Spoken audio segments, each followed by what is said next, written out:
We can start now. You are a good number. So today we are starting on risk management. And as we go on, you should be able to know what risk management is.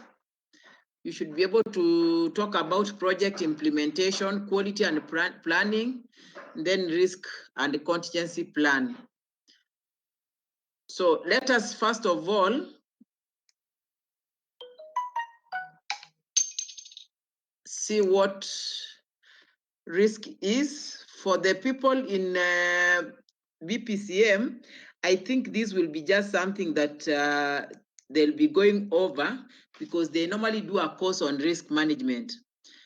So risk is a feature of an outcome. Risk is a feature of an outcome. It describes the level of uncertainty for obtaining a predefined outcome. Risk is a feature of an outcome, and it describes the level of uncertainty for obtaining a predefined outcome. And risk management, so like a risk is an uncertainty, and risk management aims to expose the risks and keep the exposure to an acceptable level in a cost-effective way. Risk management aims to expose, not exposure. It aims to expose the risks and keep the exposure to an acceptable level in a cost-effective way. It is evident that availability of relevant information and communication. It is evident, or there is evidence that availability of relevant information and communication between the partners are the key factors for reducing uncertainty. So you can only reduce uncertainty, that is the risk, if you have relevant information and there is also communication. So it is evident that availability of relevant information and communication between the partners are the key factors for reducing uncertainty. Although the risks are constantly changing during the execution of the project, a general pattern of dealing with the risks remains the same.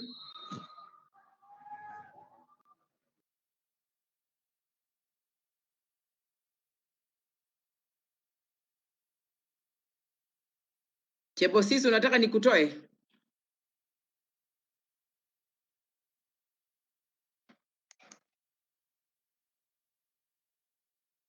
So I was saying, although the risks are constantly changing during the execution of the project. So when you are implementing a project or when you are executing a project, the risks are change as you go on. So they keep on changing as you do the implementation or as you execute the project. So a general pattern of dealing with the risks will still remain the same. So how you deal the risk will always remain the same, although the risks keep on changing when you are implementing the project. So they start from risk identification. You start from the risk identification, then risk analysis, and then you go to the identification and execution of responses. So although the risks are constantly changing during the execution of the project, a general pattern of dealing with the risks remains the same. That is risk identification, analysis, and then you identify again and execute the responses.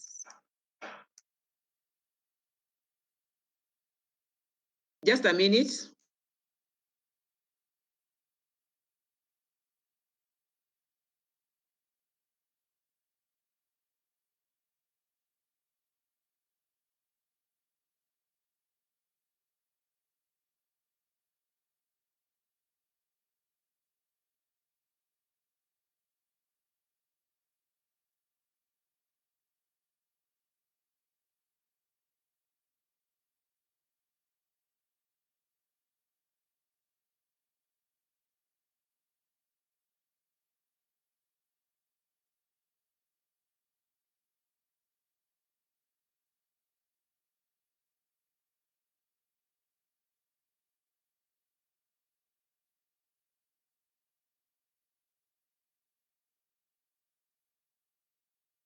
So I was saying there is risk identification, analysis, then execution of the responses. So the project plan, when you have a project plan, it should identify the major possible risks. So the project plan should identify the major possible risks, describe how these risks will be managed, and who are the owners of the risks. Project plan should identify the major possible risks, describe how these risks will be managed, and who the owners of the risks are.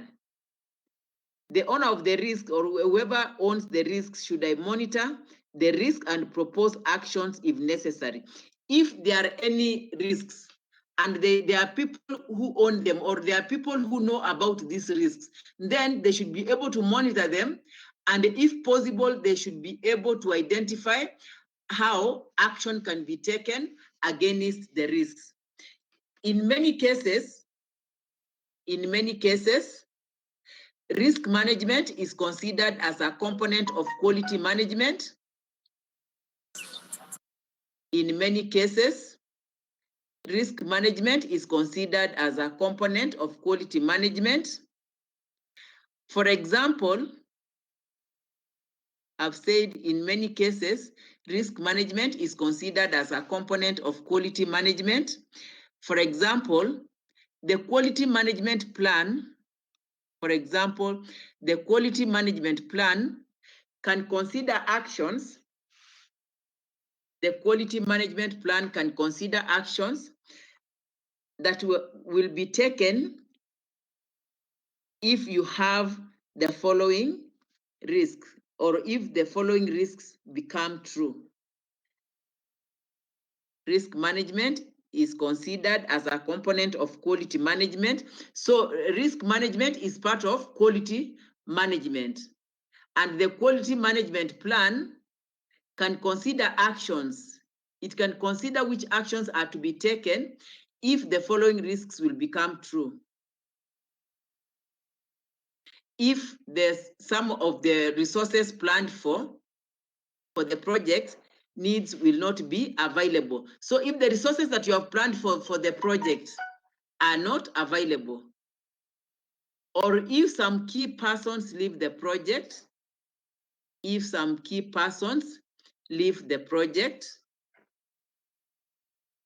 assumptions and solutions planned will not be adequate and effective enough. So quality management plan may consider the action if the assumptions and solutions planned will not be adequate and effective enough, or if the problems caused by external institutions emerge. If problems caused by external institutions emerge, for example, if there are procurement delays, if the materials you need for a project are delayed, if the procurement is delayed. For each risk, one should try to estimate the harm that can occur and propose possible solutions. So any risk that you have, then you should be able to estimate the harm that it can cause or the harm that can occur, and you propose how you can be able to have possible solutions.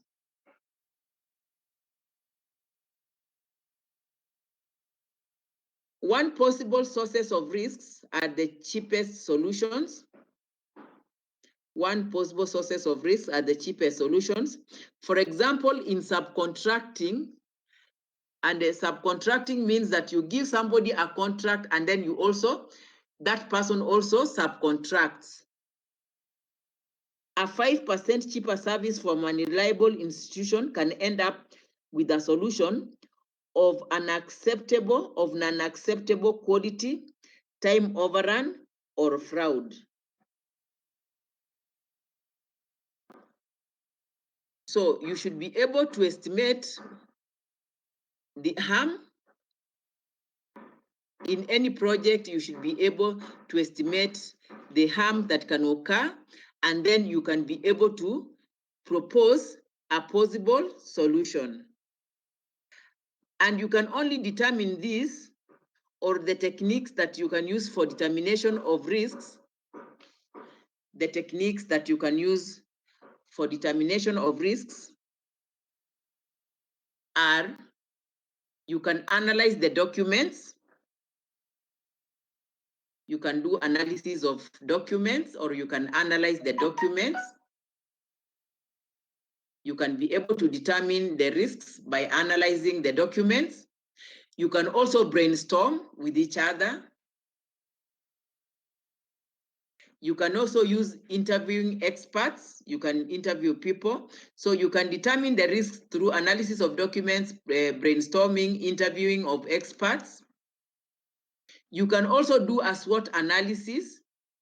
You can also do a SWOT analysis. You can do a SWOT analysis. You can make a diagram. You can make a diagrammatic analysis. And when we are talking about a diagrammatic analysis, so you can be able to determine the risks through analyzing documents. You can brainstorm. You can be able to interview experts. You can do SWOT analysis. Doing SWOT analysis means that you look at the strengths, the weaknesses, the opportunities, and the threats that are available. And then you can do analysis of cause and effect diagrams. What is this what is causing this, and what is the effect of that risk? What is causing that risk, and what is the effect of that risk? So we can look at the risk and contingency plan, or we can be able to explain the risks and contingency plan.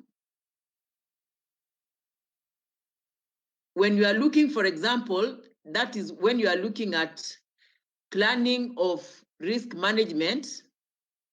When you are planning a risk management, you can write this example that we describe planning of risk management by the following example. We describe planning of risk management by the following example. And the example is explain risks and contingency plan. We describe planning of risk management by the following example. And the example that you are giving is that you explain the risk and contingency plan. So here, the project can address innovative technological concepts or pedagogical concepts, and can involve trial collaborative activities of a large number of students from several universities. So when we are explaining the risks and the contingency plan as an example of risk and contingency plan, then we should have a project that addresses innovative pedagogical, meaning how you pass information, and technological concepts, and will involve trial collaborative activities of a large number of students from several universities. So that during the whole duration of the project, risks are constantly assessed and evaluated. During the whole duration of the project, risks are constantly assessed and evaluated, and that the project prepares for cover-up actions if required. And the project prepares for cover-up actions if required. And the methodology that you can use for risk management, the methodology you can follow for risk management, the methodology that you can be able to use for risk management, in this case, when you are explaining the risk and contingency plan, while you are planning for risk management, the methodology that you can follow are, you do risk identification. And when you are doing risk identification, your colleagues in BPCM know that these are areas of potential risks that are identified and classified. So in risk identification, you look for areas of potential risks that you can be able to identify and classify. Then you do risk quantification. You do risk quantification. You quantify the risks. That is, the probability of events is determined. That is, the probability of events is determined, and the consequences associated with their occurrence are examined. So the methodology that you can follow for risk management will consist of the 4 steps. The first one is risk identification, where areas of potential risks are identified and classified. Risk quantification, where the probability of events is determined and the consequences associated with their occurrence are examined. Number 3 is risk response.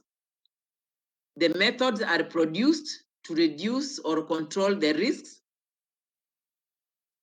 The methods are produced or to reduce or control the risks.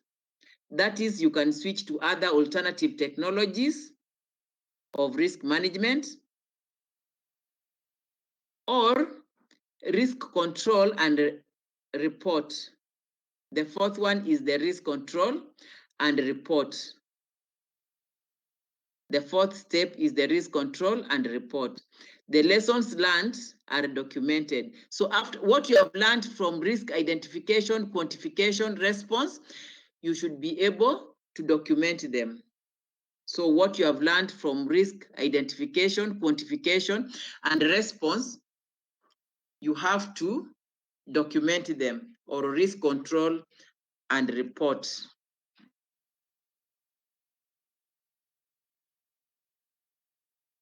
We go to quality planning.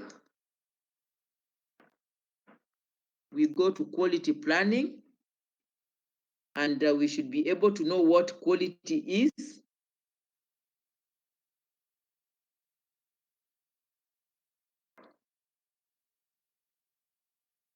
Quality planning. Quality planning. We should be able to know what quality is.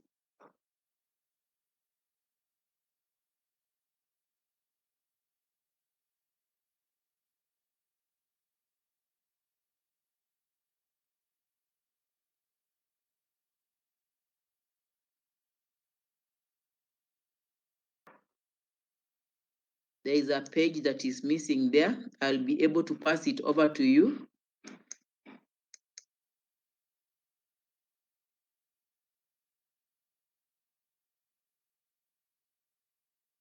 There are several pages that are missing from there. Maybe I can be able to send you before long to the email, and the class reps can give you. Just a minute, kidogo tu.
So for the pages that are missing, you can check and tell me whether you have received. The class reps have received. Esther, I think you have you have received. Kamau,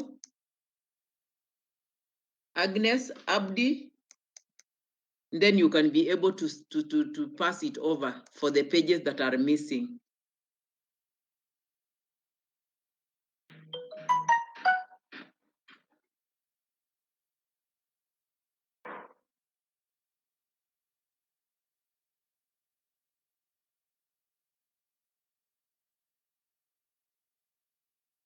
So implementing the results of a project and assessment of their impact.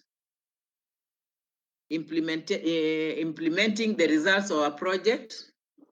Implementation of the results of a project.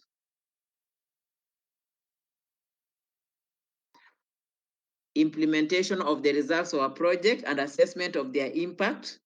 So most of the donors are interested that their investments into projects are successful.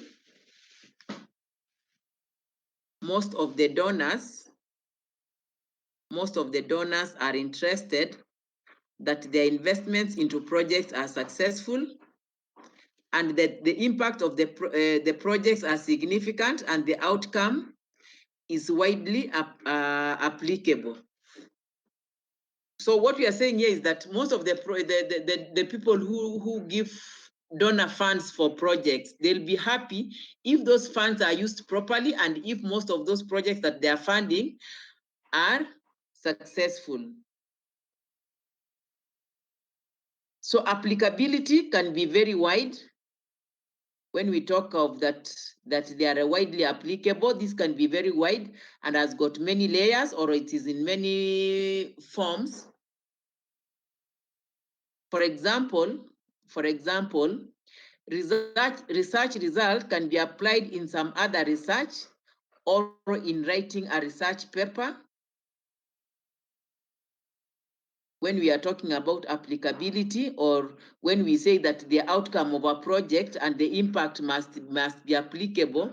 For example, if you are carrying out a research, it must be applied in other researches.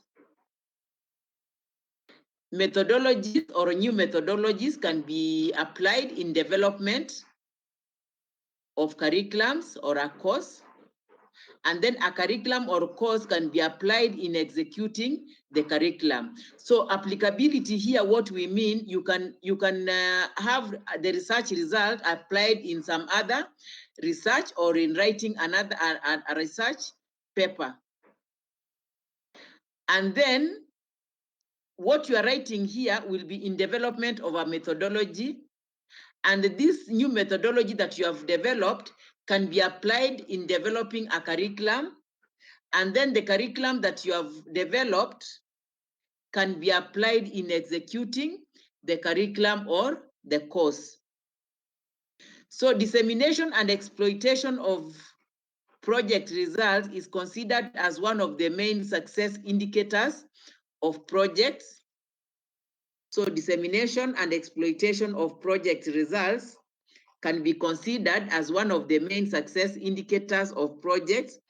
So what are we saying? That for you to know that a project is successful, then what you have done for that project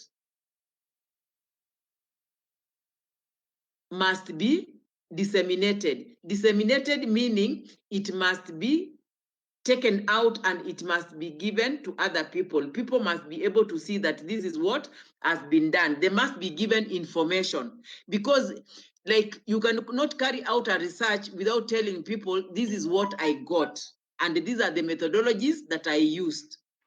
So some of the indicators of success will be by you disseminating the project results. You pass the project results to other people, especially if those projects are financed by public institutions. And an example of a public institution is the government. So if a project is funded by a government, then you should be able, whatever you get, you must be able to pass it over to the people that it is intended for. Sawa sawa. Tunaelewana ama hatuelewani? Tunaelewana? So dissemination of project information is very important. Dissemination of any project results is very important, because for one, you will be able, the people you are giving those results will be able to know whether you have succeeded in that project. And the dissemination of project results can be defined as a planned process. Dissemination of the project's results can be defined as a planned process of providing information. Dissemination of the project's results. Dissemination of the project's results can be defined as a planned process. Can be defined as a planned process of providing information. Providing information on the quality, relevance, and effectiveness of the results of a project to all other interested institutions or persons. So you can only be able to know that you have disseminated or you have passed information about a project success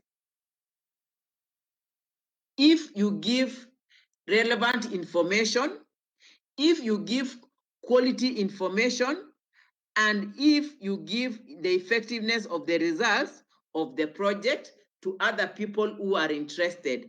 And the interested people are always the people who can be able to benefit from the project. The interested institutions or persons can be only people who are going to benefit from the project. So dissemination of project results can be defined as a planned process of providing information on the quality, relevance, and effectiveness of the results of a project to other interested institutions or persons.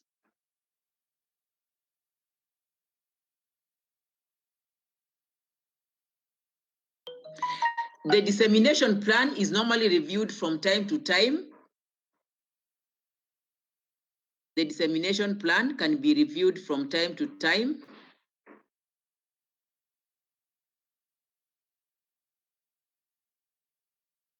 So the dissemination plan can be reviewed from time to time. The dissemination of knowledge obtained during the project can be considered as implementation of the results as well. So when you disseminate the knowledge or the experience that you get from the project, then it can be also be considered as the implementation of the results as well. So the impact of projects can be divided by duration. The impact of a project, that is the effect that a project has. What effect can it cause? The impact of a project or the effect of a project can be divided by duration. It can be either short-term or long-term. The impact of a project can be either short-term or long-term, so it can be divided by duration. It can also be by coverage. Is it local? That is affecting the participating institutions only, regional, national, or global. That is applicable in many countries. So the impact that a project has, how it is going to affect the other people, or how it's going to affect other institutions, will be divided by duration. We have said duration, you can talk of short-term or long-term. Coverage, the area that is going to cover, is it affecting the participating institutions only? That is it local?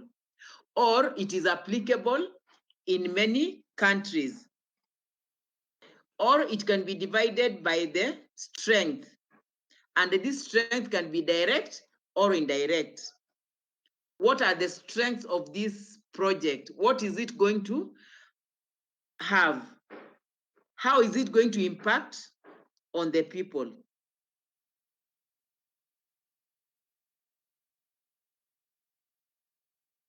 For example, when it has direct impact, when we are talking about direct impact, for example, if it is like the laptops that were produced by JQuat, how are they going to impact on the students directly? It meant that each and every student, now I'm giving an example, it is not written there. It means that each and every student was going to own a laptop in case you were being given, and even if you were paying, it was going to impact on you because you are going to use it in your studies. More so, especially during this period when people are learning online. Munalala ama mumeamuka? Munalala ama mumeamuka?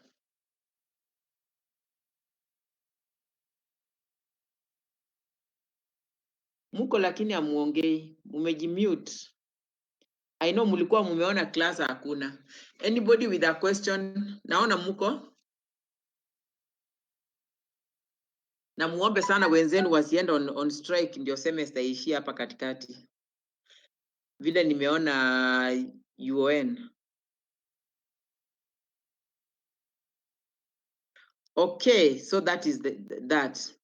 So the budget of a project.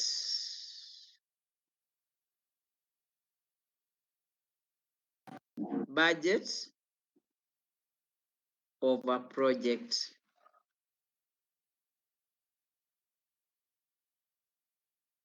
The budget of a project.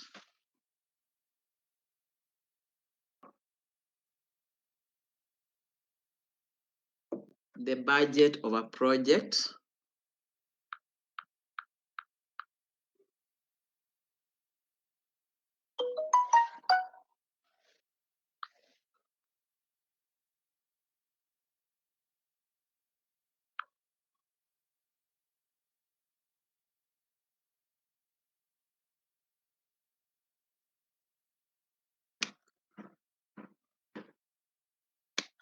The budget of a project.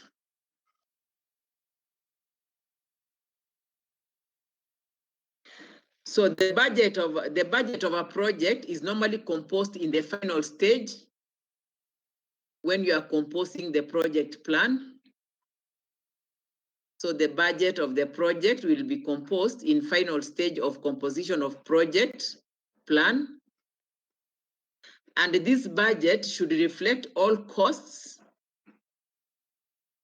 The budget should reflect all costs, including indirect costs and costs that will be covered by other sources.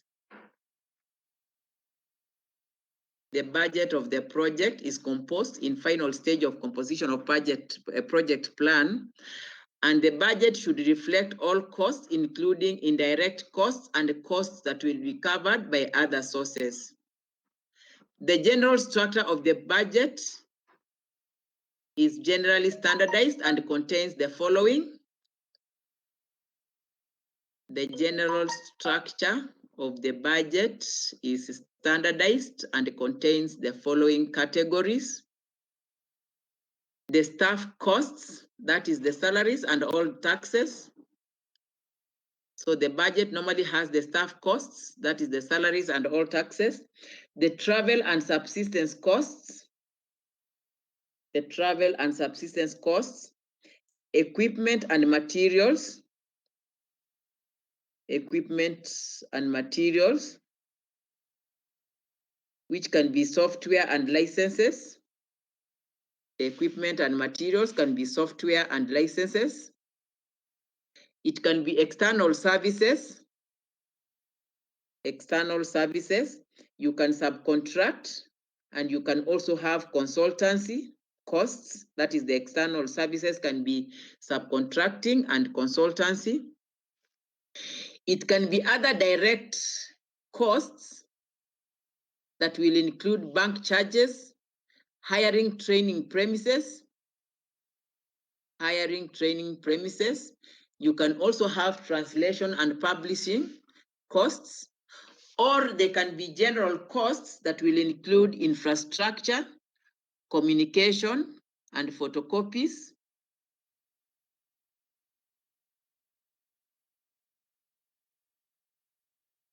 The general costs that can include infrastructure, communication, and photocopies. Anybody who has a question, even me, I'm too tired. Tumekaa chini tukidiscuss mitiani. So I just wanted to see you in class. Abdi, Esther, Agnes, have you passed those ones on risk management to your colleagues?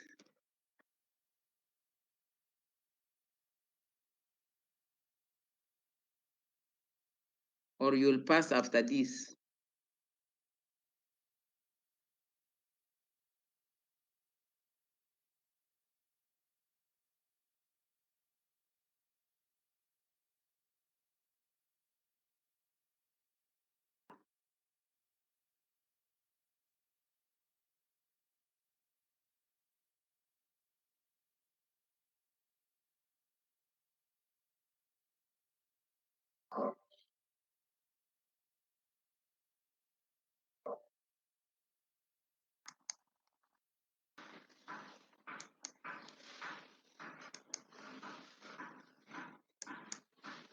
Anybody who has a question?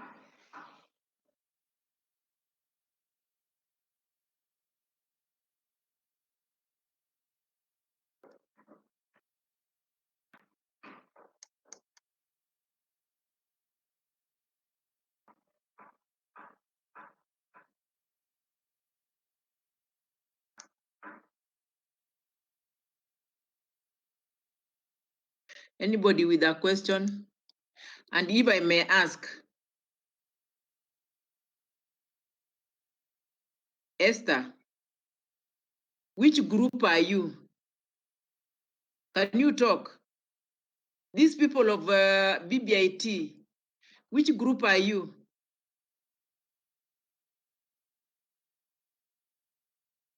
Which index are you?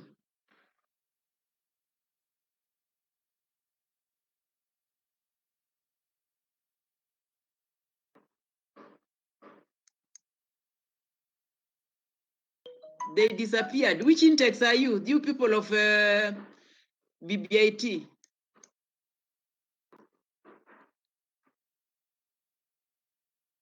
Victor, which intake are you?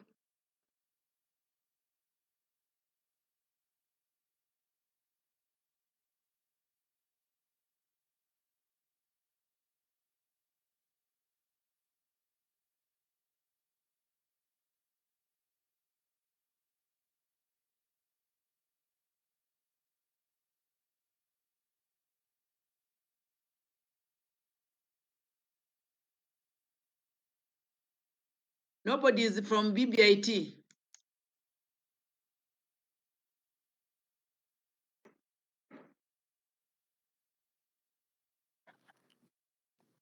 Some are from 2018 and others 2019 January. 2019 January. Yes. So you are from different intakes. Yes.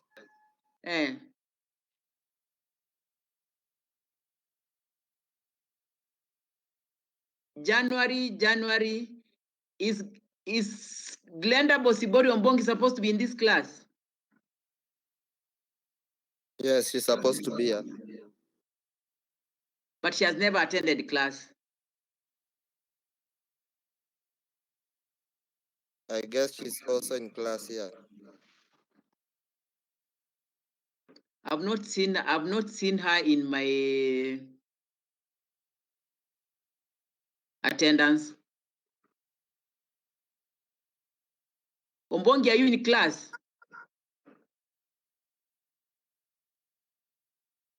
Mkimuona wale mko class, mnasikia? Ndio. Wale mko class mumwambie I have never seen her in my class, and that one might make me not even to allow her to do exams. I've never seen her in the class.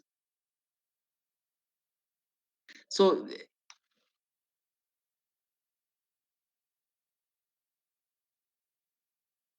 but there are people who are not in your group. Cindy, so you are from January. I've seen somebody say that you are also from 2016. There are people here. Esther Njambi, you are which intake? September 2018. September 2018. So it is September 2018, January 2019, and others.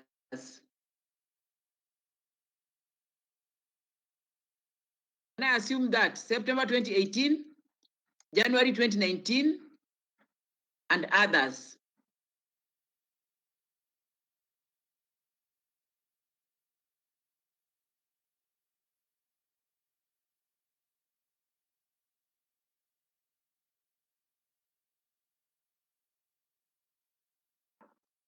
Sindio?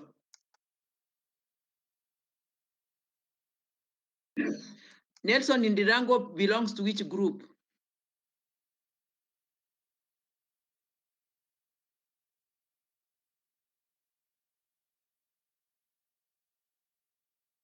Nelson Indirango ni wa which group?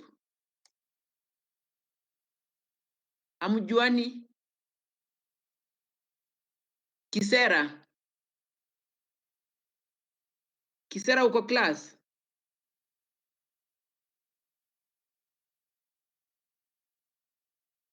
Mbaka? Mbaka Dennis?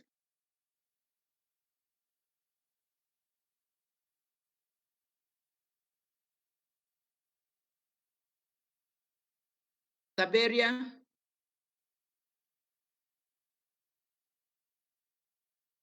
Hao watu wote hawako?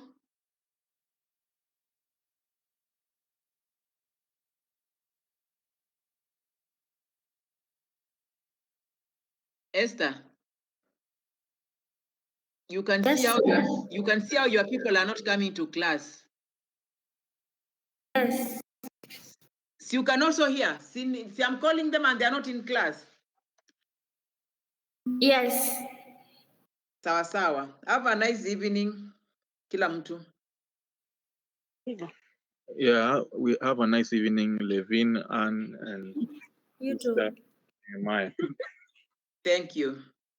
I can see the opars. Opar, wapi rafiki yako wa stroke ya wa number 82? Good evening, Daktari. We are around. We had a good class. It's Levin Oure, Anne, Sister Florence, Nehemiah. I can be able to see all of them. Yeah. Nehemiah, tulimalizana na wewe? Tutakuja tumalizane vizuri. Okay. Sawa sawa basi. Enjoy your evening, tuonane. In fact,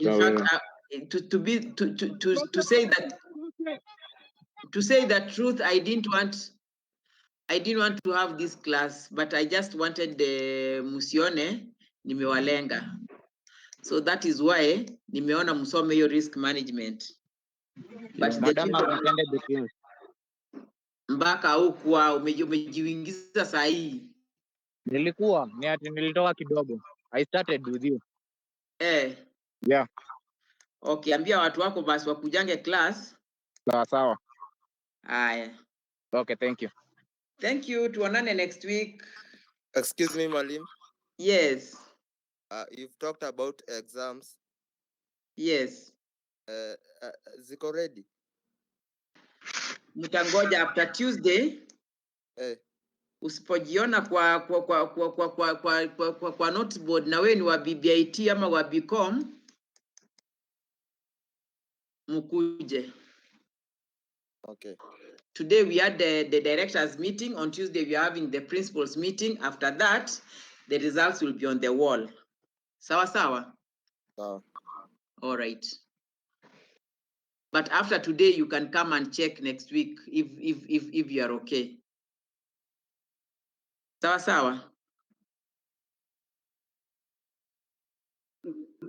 Sawa sawa. Okay, thank you. Have a nice evening. You too.